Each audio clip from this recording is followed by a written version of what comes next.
이 시간 함께 보실 하나님의 말씀은 출애굽기 25장 10절에서 22절까지 말씀입니다. 출애굽기 25장 10절에서 22절 말씀 함께 보도록 하겠습니다. 봉독해 드리겠습니다. 그들은 조각목으로 궤를 짜되 길이는 2규빗 반, 넓이는 1규빗 반, 높이는 1규빗 반이 되게 하고 너는 순금으로 그것을 싸되 그 안팎을 싸고 위로 가장자리로 돌아가며 금테를 두르고 금고리 넷을 부어 만들어 그 네 발에 달되 이쪽에 2고리 저쪽에 2고리를 달며 조각목으로 채를 만들어 금으로 싸고 그 채를 궤 양쪽 고리에 꿰어서 궤를 매게 하여 채를 궤 고리에 꿰은 대로 두고 빼내지 말지며 내가 네게 줄 증거판을 궤 속에 들지며 순금으로 그 속죄소를 만들되 길이는 2규빗 반, 넓이는 1규빗 반이 되게 하고 금으로 그룹들을 속죄소 뒤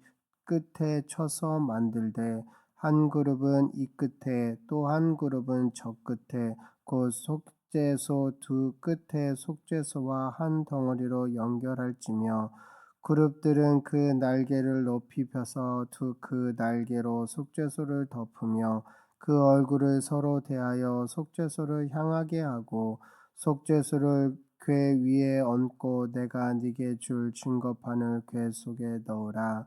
거기서 내가 너와 만나고 속죄소 위 곧 증거궤 위에 있는 두 그룹 사이에서 내가 이스라엘 자손을 위하여 네게 명령할 모든 일을 네게 이르리라. 아멘. 이 시간 하나님과 만나는 성막의 은혜를 사모하라. 하나님과 만나는 성막의 은혜를 사모하라는 제목으로 말씀을 나눌까 합니다. 하나님의 임재와 거룩은 종종 보이지 않는 속성으로 여겨집니다.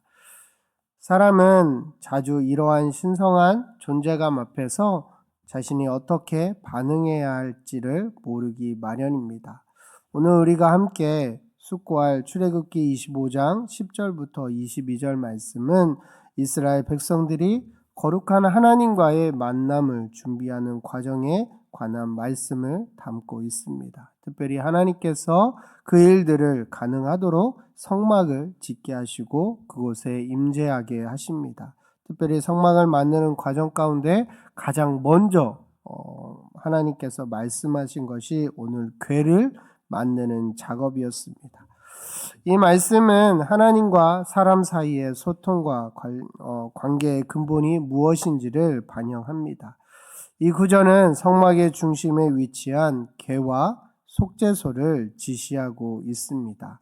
우리 함께 10절에서 17절 말씀을 다시 한번 읽어보도록 하겠습니다.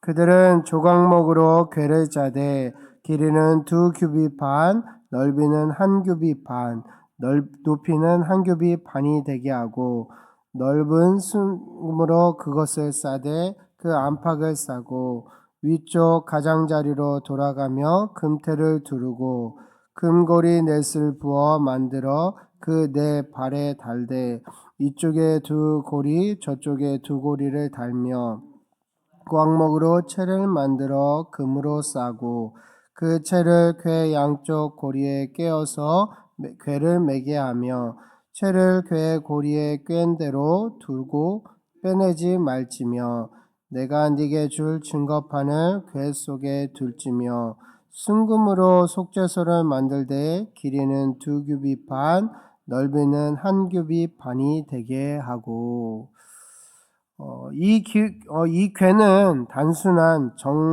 저장함이 아니라 이스라엘의 신앙과 예배의 중심이 되는 매우 중요한 물건이었습니다. 이 궤는 하나님의 증거인 십계명판이 보관되게 합니다.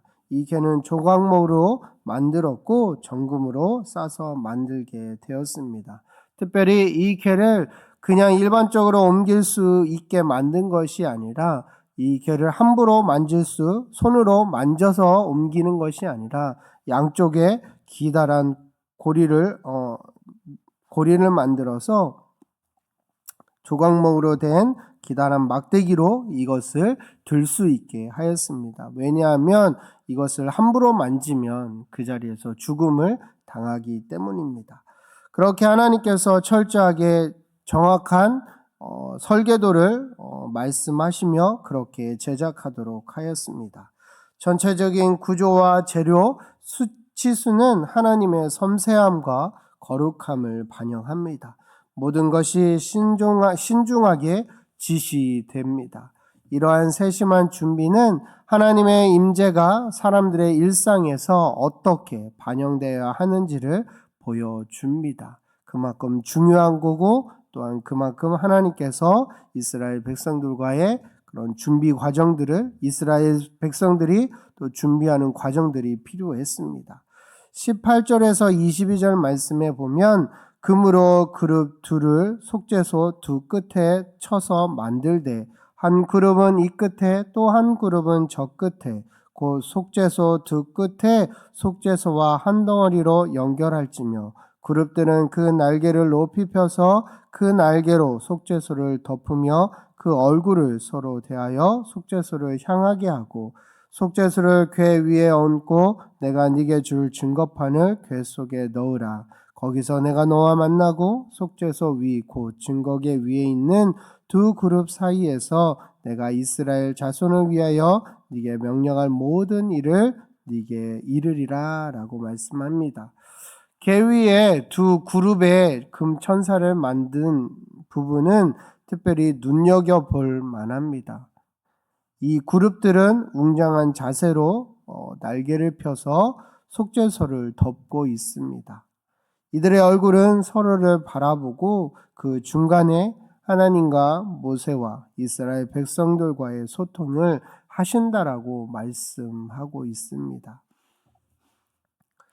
레위기 16장에서는 이스라엘 백성들이 속죄일에 어떻게 속죄하는지를 상세하게 말씀하고 있습니다.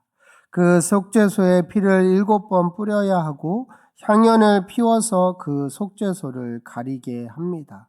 그렇게 해야 제사장마다 죽지 않는 것입니다. 그 정도로 거룩하게 구별하는 곳이 속죄소였습니다. 결국 이스라엘 백성들이 살아남을 수 있는 길은 속죄소 덕분이었습니다. 그들의 죄를 덮어주시는데 그냥 덮어주시는 것이 아니라 양의 피를 뿌림으로 그들의 죄를 덮어주시는 것이었습니다. 여기서 우리는 하나님의 임재가 단순히 우리를 굴복시키기 위한 것이 아니라 진정한 소통과 관계 구축을 위한 것임을 알 수 있습니다. 22절 말씀을 다시 한번 읽어보도록 하겠습니다. 거기서 내가 너와 만나고 속죄소 위 곧 증거궤 위에 있는 두 그룹 사이에서 내가 이스라엘 자손을 위하여 네게 명령할 모든 일을 네게 이르리라. 아멘. 하나님은 법궤가 있는 곳에서 만나겠다라고 그리고 그 속죄소에서 모든 일을 말씀하시겠다라고 하셨습니다. 그럼 현대 사회에서 우리는 어떻게 하나님과의 만남을 준비하고 경건한 삶을 살아가야 할까요? 출애굽기의 이 궤는 우리에게 특정한 물건이 아니라 우리의 마음과 정신을 온전히 하나님께 바치라는 메시지를 전달합니다.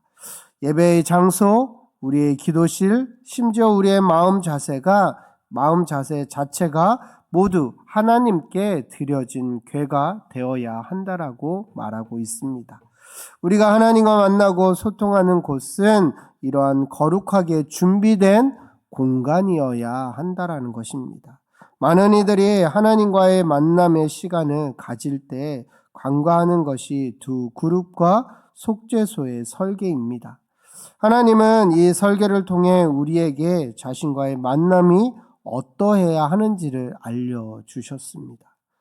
우리는 모든 일을 하나님께서 명령하신 대로 해야 하며 그의 명령에 순종해야 합니다. 이스라엘은 하나님의 말씀하신 대로 그렇게 똑같이 순종해서 하나님의 궤를 만들었습니다.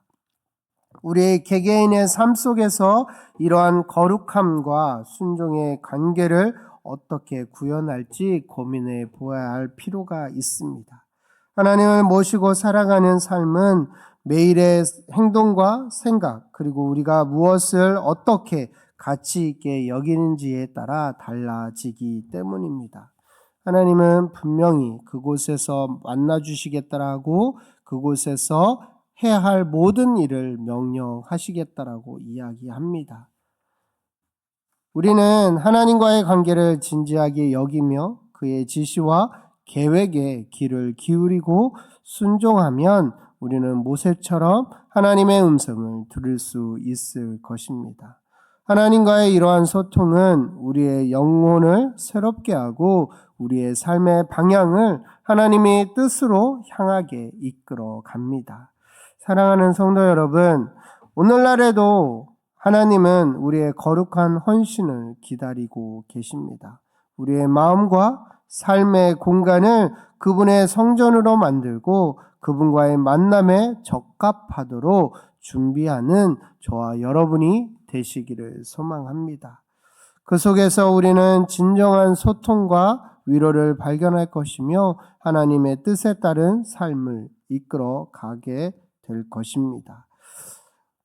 하나님의 섭리와 거룩함이 우리의 삶의 궤를 이끌어가는 저와 여러분이 되시기를 소망합니다. 성막을 짓는 것에 있어서 가장 첫 번째 하나님이 지시한 것이 바로 하나님이 머물고 만나시고 그들에게 이야기할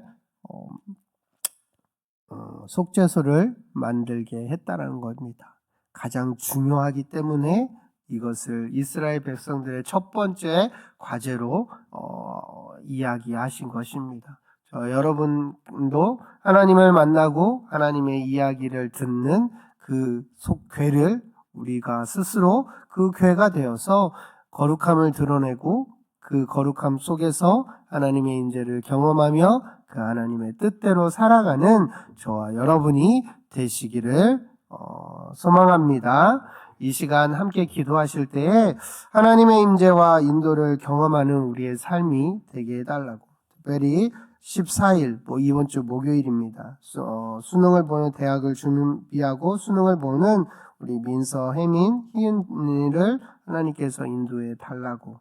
또한 11월 24일에 있을 임직자 선출 가운데 하나님의 은혜가 넘치고 하나님의 영광이 역사하심이 일어날 수 있게 해달라고 세 가지를 생각하시면서 함께 동성으로 간절히 기도하도록 하겠습니다. 기도하겠습니다.